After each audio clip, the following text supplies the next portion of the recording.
అందరికీ శుభోదయం. ఒక్క కేసు నమోదు కాగానే జగన్ అండ్ కో విలవిల్లాడిపోతున్నారు. జగన్మోహన్ రెడ్డి గారి మీద, ఆయనతో పాటు మరొక ముగ్గురు పోలీసు అధికారుల మీద, గుంటూరు జనరల్ హాస్పిటల్ సూపరింటెండెంట్గా పనిచేసిన డాక్టర్ ప్రభావతి గారి మీద, 5గురి మీద రఘురామకృష్ణరాజు గారు చేసిన ఫిర్యాదు మీద గుంటూరు పోలీసులు ఎఫ్ఐఆర్ నమోదు చేశారు. దాని గురించి నిన్న నేను ఒక వీడియో చేశాను. ఆ ఎఫ్ఐఆర్లో ఏమున్నాయి ఏమిటి అని, ఏ సెక్షన్ల కింద పెట్టారు అనేది. దీని మీద పొన్నోలు సుధాకర్ రెడ్డి గారు నిన్న ప్రెస్ మీట్ పెట్టి విలేకరుల ముందు వాదించారు. కోర్టులో వాదించడం సంగతి తర్వాత ఆయన మాటల్లో అర్థమైంది ఏంటంటే, ఇది ఎంత అన్యాయం, ఈ విధంగా కేసు పెట్టడం, న్యాయం, చట్టం, ధర్మం ఇట్లాంటివేవీ లేవా ఈ ప్రపంచంలో, ఈ రాష్ట్రంలో అని ఎంతో గద్గద స్వరంతో మాట్లాడాడు. అంటే ఒక్క కేసు పెట్టగానే ఎంత ఇబ్బంది పడిపోతున్నారో, ఎంత భయపడిపోతున్నారో, ఎంత విలవిల్లాడిపోతున్నారో అర్థం చేసుకోవచ్చు. ఒకందుకు మాత్రం మెచ్చుకోవచ్చు పొన్నోలు సుధాకర్ రెడ్డి గారిని. ఆయన జగన్మోహన్ రెడ్డి గారికి నమ్మిన బంటులాగా ఉన్నాడు. ఆయనకి అడిషనల్ అడ్వకేట్ జనరల్గా పదవి ఇచ్చాడు. ఆ పదవిలో కూడా చాలా కష్టపడి పనిచేశాడు. చంద్రబాబు నాయుడు గారిని జైల్లో పెట్టడంలో ప్రధాన పాత్ర పోషించాడు. ఆయన సేవలకు మెచ్చి ఆయన్ని గుంటూరు నాగార్జున యూనివర్సిటీ లా డిపార్ట్మెంట్కి డీన్గా కూడా జగన్మోహన్ రెడ్డి గారు నియమించాడు. అందుకు తగ్గట్టుగానే పొన్నవాళ్ళు కూడా అప్పటికే ఇప్పటికే ఆయనకు సేవ చేస్తున్నాడు. ఆ లాయల్టీని మాత్రం మెచ్చుకోవాల్సిందే. అయితే ఇంతకీ పొన్నవాళ్ళు గారి బాధ ఏంటి, ఆయన రైట్ చేసిన పాయింట్స్ ఏమిటి అనే దాని గురించి మాట్లాడుకుందాం. ఆయన రైట్ చేసిన పాయింట్స్ మీద కౌంటర్ నేను చెప్తాను. సో ఆయన ఏమంటాడు, ఏమిటి ఈ కేసు? మొదటగా రఘురామకృష్ణరాజు గారిని 2021లో జగన్మోహన్ రెడ్డి గారి సిఐడి, ఆయన పోలీసులు హైదరాబాద్లో ఉన్నప్పుడు పట్టుకొని గుంటూరుకు తీసుకెళ్ళి టార్చర్ చేశారు. ఇది సారాంశం. రఘురామకృష్ణరాజు గారి ఆరోపణ ఏంటంటే, ఒకటి, పక్క రాష్ట్రంలో హైదరాబాదులో నన్ను అదుపులోకి తీసుకున్నారు. చట్ట ప్రకారం లోకల్ మ్యాజిస్ట్రేట్ దగ్గర నన్ను హాజరుపరచాలి. ఆయన దగ్గర నుంచి ట్రాన్సిట్ వారెంట్ తీసుకోవాలి ఆంధ్ర పోలీసులు. నన్ను ఆంధ్రాకి తీసుకెళ్ళాలంటే ఆ పని చేయలేదు, అదొక ఉల్లంఘన.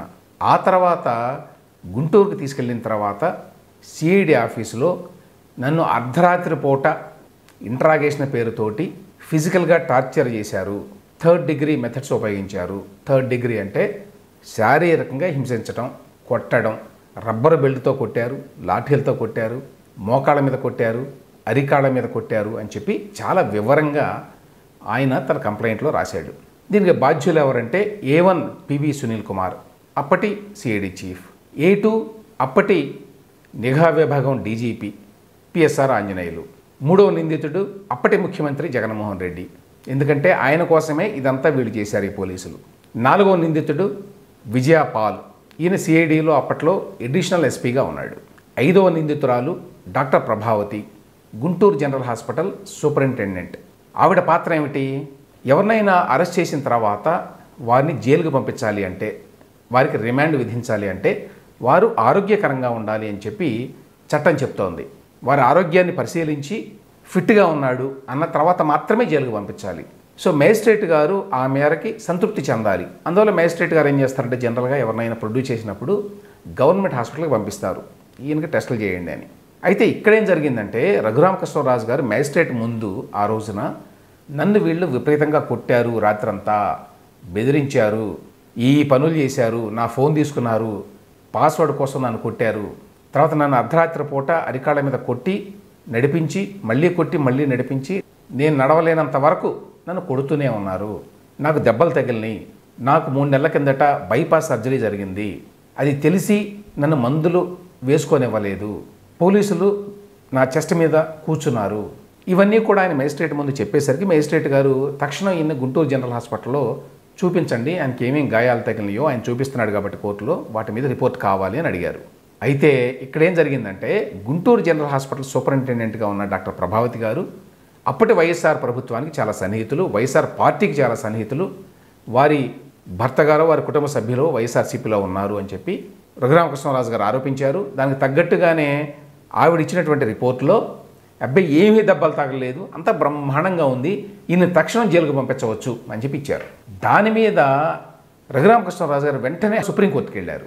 సుప్రీంకోర్టు ఏం చెప్పిందంటే, సికింద్రాబాద్ ఆర్మీ హాస్పిటల్ వాళ్ళని మీరు పరీక్షించండి.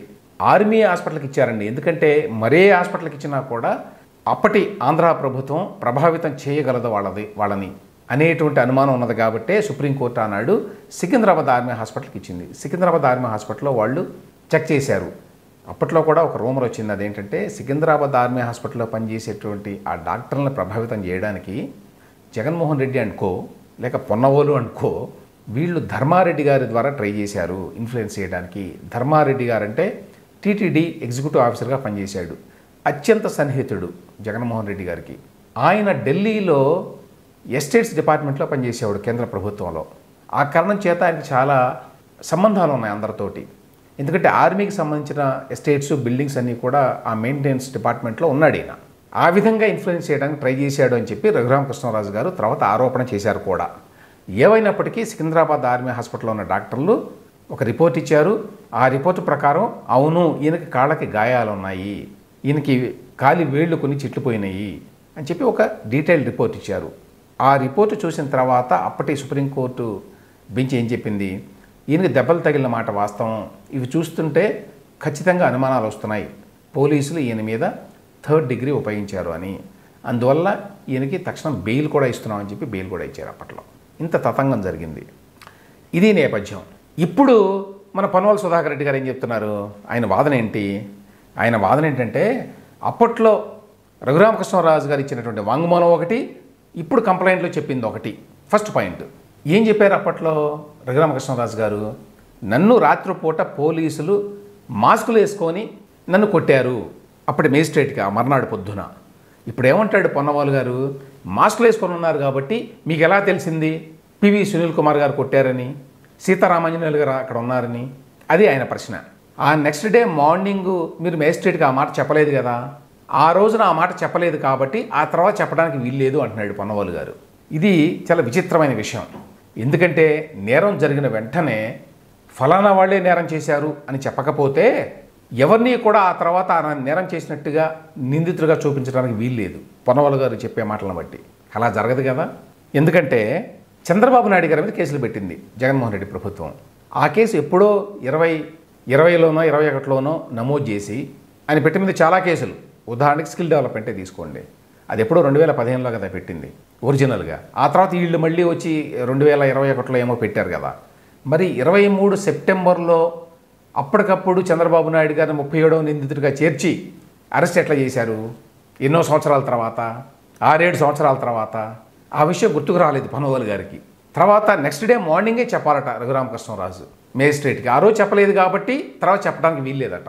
ఇప్పుడు చెప్తున్నాడు కొత్తగా, ఉద్దేశపూర్వకంగా లేక దురుద్దేశపూర్వకంగా తన పర్సనల్ యానిమాసిటీ కారణంగా. అదొక అబద్ధం. ఎందుకంటే రఘురామకృష్ణరాజు గారు ఆ తర్వాత బెయిల్ వచ్చిన తర్వాత ప్రెస్ మీట్ పెట్టి మరి పివి సునీల్ కుమారు, సీతారామాంజనేయులు తదితరులంతా చేశారు. ఈ హాస్పిటల్ సూపరింటెండెంట్ గారు నాకు ఇచ్చినటువంటి మెడికల్ రిపోర్ట్ని కంప్లీట్గా ట్విస్ట్ చేశారు, వక్రీకరించారు, ఉద్దేశపూర్వకంగా నాకు గాయాలు లేవని ఇచ్చారు అని చెప్పి ఆ రోజునే చెప్పాడు.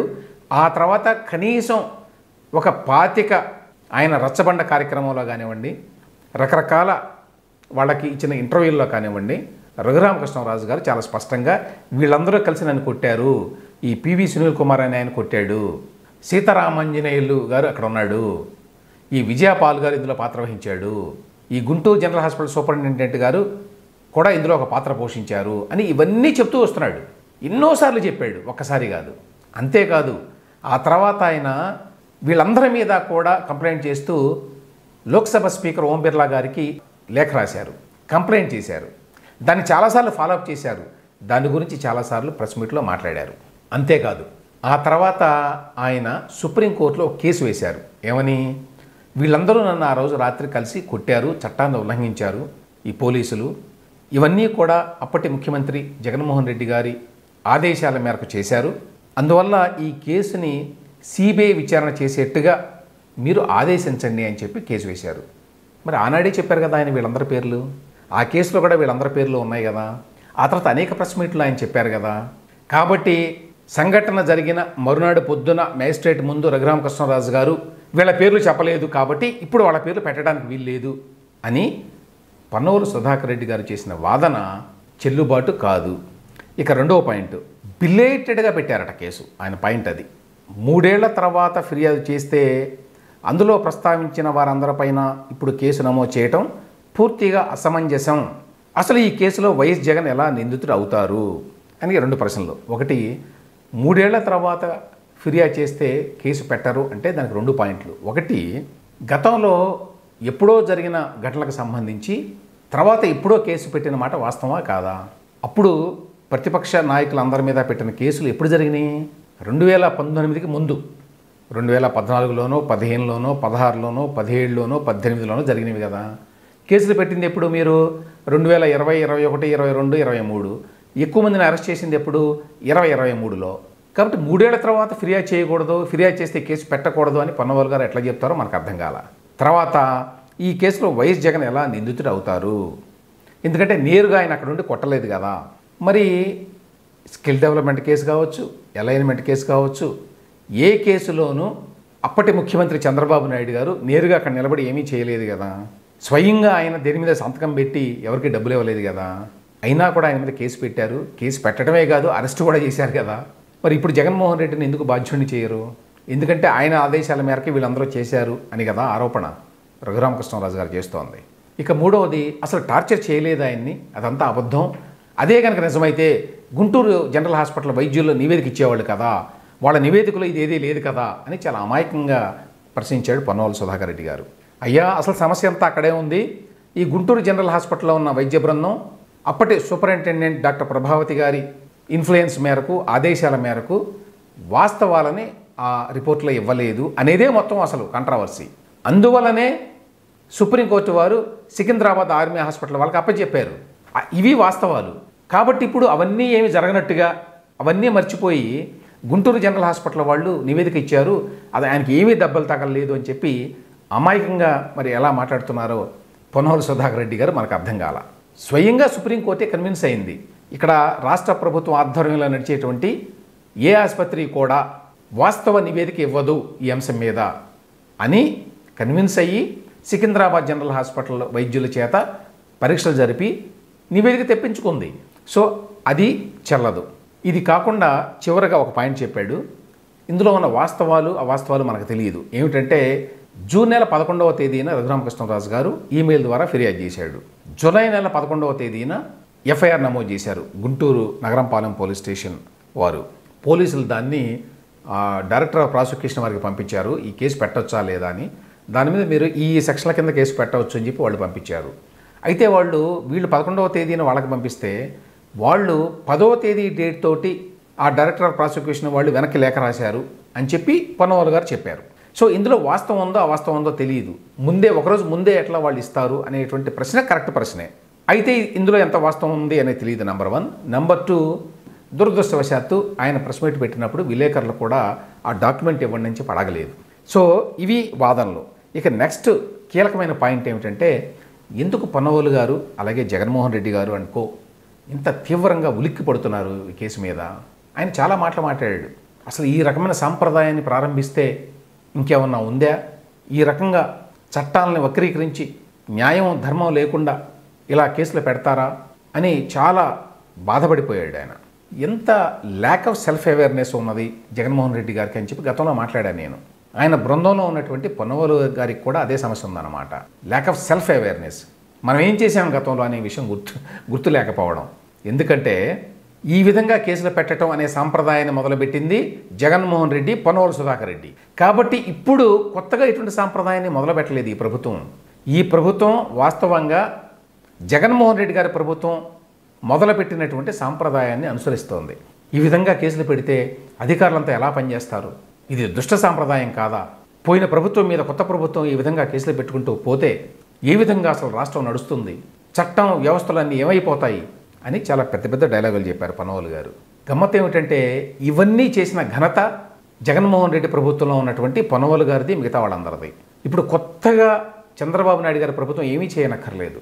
జగన్మోహన్ రెడ్డి గారు పొన్నవాళ్ళు అండ్ కో చూపిన దారిలోనే ప్రయాణిస్తే చాలు. ఆనాడు మీరు ఒక కొత్త సాంప్రదాయానికి తెరదీశారు. అదేమిటి?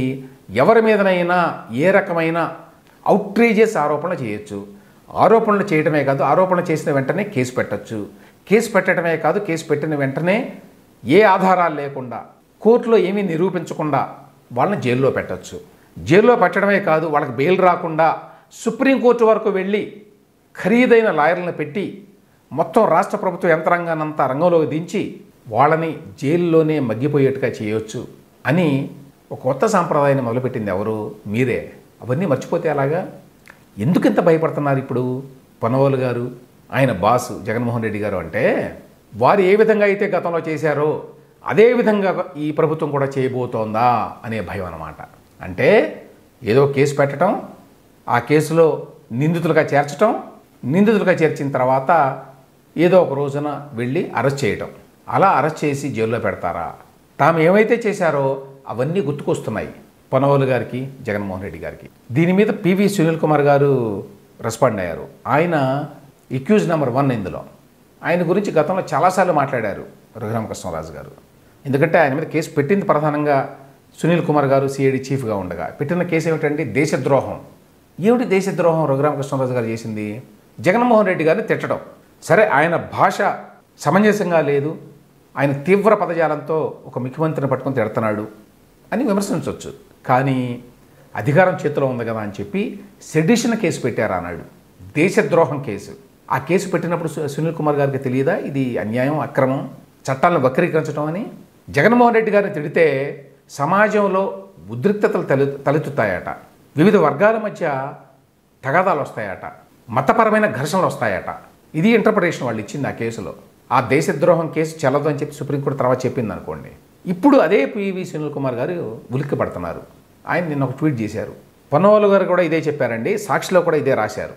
అదేమిటంటే ఎప్పుడో 3 ఏళ్ల నాడు సుప్రీంకోర్టు ఈ కేసుని పరిశీలించి డిస్మిస్ చేసింది, కానీ 3 ఏళ్ల తర్వాత మళ్ళీ అదే కేసు పెడతారా అని. 2 పాయింట్లు. 1, సుప్రీంకోర్టు ఈ కేసుని డిస్మిస్ చేసింది అనేది పచ్చి అబద్ధం. రఘురామకృష్ణరాజు గారు గతంలో వేసిన కేసు ఏమిటంటే ఇంతకుముందు నేను చెప్పినట్టుగా ఈ మొత్తం వ్యవహారం మీద సిబిఐ దర్యాప్తు చేసేలాగా ఆదేశించండి అని ఇచ్చారు. ఎందుకు ఇచ్చారు అలాగా? పొన్నవాళ్ళు చెప్తాడు కదా 3 ఏళ్ల తర్వాత ఇప్పుడు ఫిర్యాదు ఇవ్వడం ఏంటని.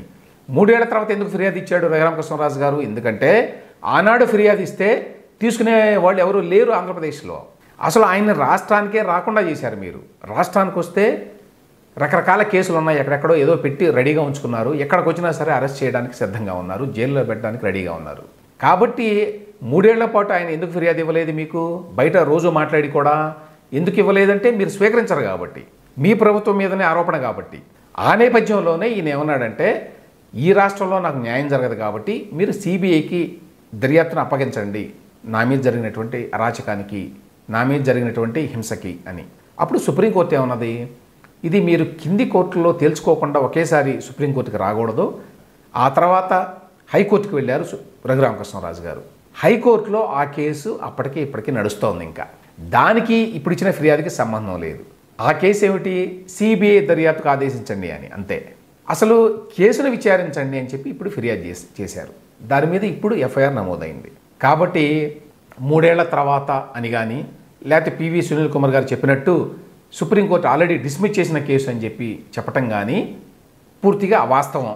ఇప్పుడు పొన్నవాళ్ళు గారికి, పివి సునీల్ కుమార్ గారికి భయం ఏంటంటే తాము చేసినట్టే గతంలో ఇప్పుడు ఈ ప్రభుత్వం కూడా చేసి ఎప్పుడు ఏ క్షణంలో ఎవరిని అరెస్ట్ చేస్తుందో అనేటువంటి భయం అన్నమాట.